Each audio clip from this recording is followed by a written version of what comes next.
Hello viewers तेरे आपण मानकु स्वागत जनाऊँगी आपण मानकर प्रिय YouTube channel all in one को बंधु मैंने देखंतु फाइनाली केंद्र शिक्षा मंत्री जे कि रही धर्मेंद्र प्रधान बड़ अपडेट अच्छी मानव संबल विकास मंत्रालय बा ministry of human resource development school सह जोड़ी हम अंगनवाड़ी केन्द्र गाइडलाइन शुभारंभ कले केंद्र मंत्री।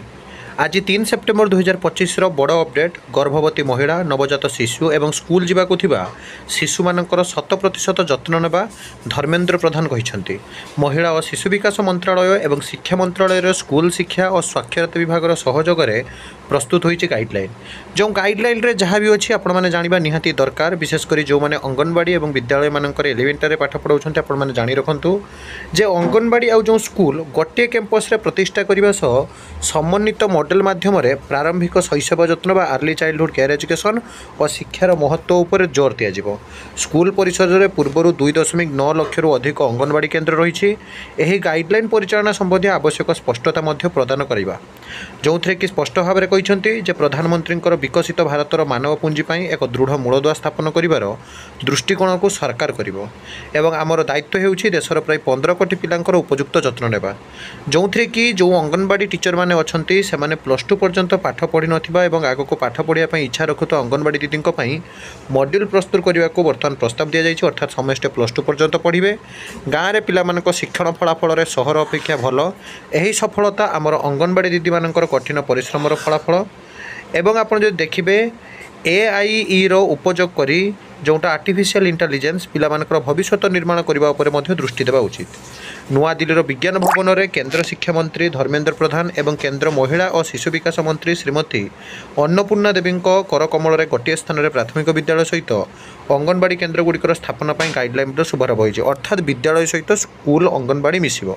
नुआ जातीय शिक्षा नीतिर परामर्श अनुसार अंगनवाड़ी और स्कूल को गोटे कैंपस प्रतिष्ठा करने समन्वित मॉडल माध्यम प्रारंभिक शैशव जत्न और यार शिक्षार महत्व उपर गाइडलाइन जोर दि जाइए। आपड़ ये देखिपुंट पूरापूरी शीघ्र हठात पर यह निष्पत्ति एवं गाइडलाइन विषय में मॉड्यूल जारी कर माननीय केंद्र शिक्षा मंत्री धर्मेंद्र प्रधान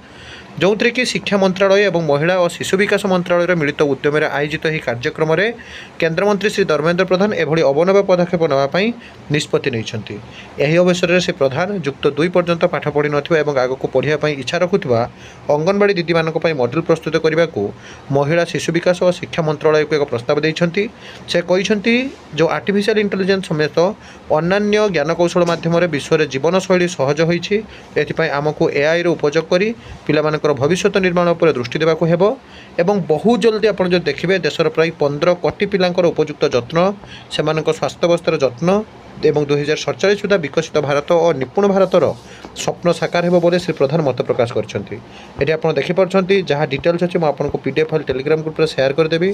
जो से स्पष्ट भाव में कहते जे आपणकर अंगनवाड़ी केन्द्र को गोटे कैंपस प्रतिष्ठा करने गाइडलाइन जारी करा जायछि। एही पदक्षेप विकसित भारतर मानव संबल एक सुदृढ़ भित्तिभूमि निर्माण करिबो एवं गाइडलाइन और निर्देशावली परिचालना संबंधी आवश्यक स्पष्टता प्रदान करने सहित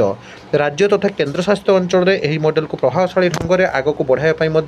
समर्थ हेबो। तो फाइनाली जहाँ अपडेट थिला बड़ अपडेट आपण मैंने देखिपुंट आगामी दिन में किंतु अंगनवाड़ी महिला मानकर दरमा केबे वृद्धि होउछि बा अंगनवाड़ी जो मैंने रही शिशु मानकर एते सारा जत्न नेउछंती सेमानकर दरमा वृद्धि सब दाबी उपस्थापन हुए केबे होउछि ताकू देखिया बाकी रहिला किंतु गोटे कथा स्पष्ट अंगनवाड़ी आपणकर जहाँकि दिन पर दिन डे बाय डे उन्नति करुछि सरकार शिक्षा व्यवस्था को गुरुत्व देउछंती। तो ये सब authentic genuine trustable information channel को सब्सक्राइब लाइक शेयर करंतु। एक नुआ वीडियो सहित पुणी थे आपण पाखक आसबे बंद प्रजननी।